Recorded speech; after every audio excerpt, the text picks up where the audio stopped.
Thanks, Rob.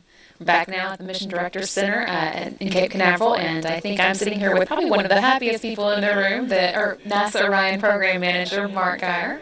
Mark, I guess this is a pretty big deal, right? Feels good to see Orion in space. Very exciting. Very. The launch itself was. It was just a blast to see how well the rocket did. It was exciting to see as it went up into space. Again, being near a launch, being near a rocket that big, you just kind of feel it.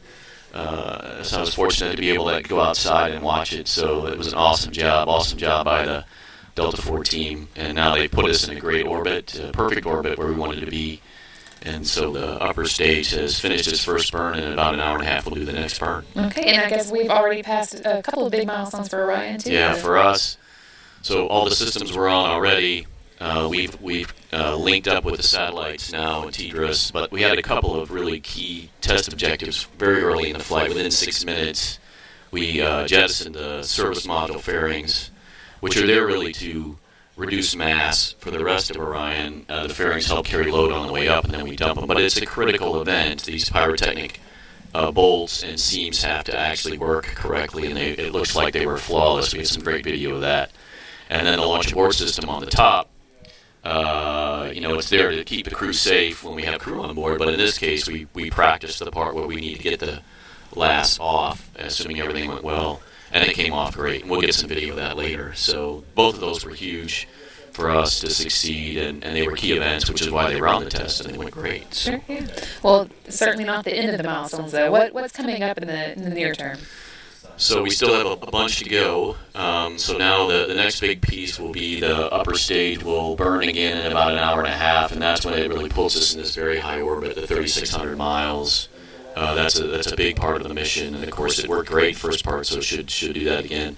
And then for us, when that's over, we'll separate from the upper stage, and Orion will be totally on its own control, and we'll do navigation and guidance, bring it into the atmosphere. Of course, the heat shield then is doing its job. The propulsion system's keeping us steered in the right way. The computers are making sure we're pointed correctly. And then the parachutes will do their job. So we have a lot to go.